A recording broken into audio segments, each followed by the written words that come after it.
30 hingga 50 cm. Jarak baca. Jarak baca tu kata handphone ke, gadget ke. Jarak selamat ke tu? Selamat tak? Itu contoh kita tanya mata lah. Okey. Buku dia tengok.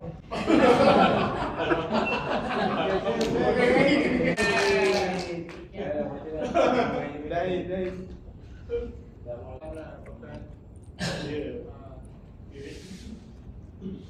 Mata, kebersihan mata pun kena jaga juga. Ada bahaya pica dia.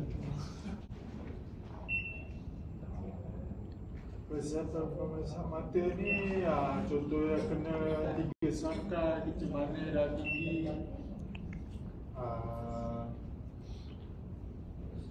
Kolesterol pun punca juga kena. Contoh sebagai contoh bersenam, zumba, tidur 6 hingga 8 jam sehari. Okey, berikan tepukan. Okey.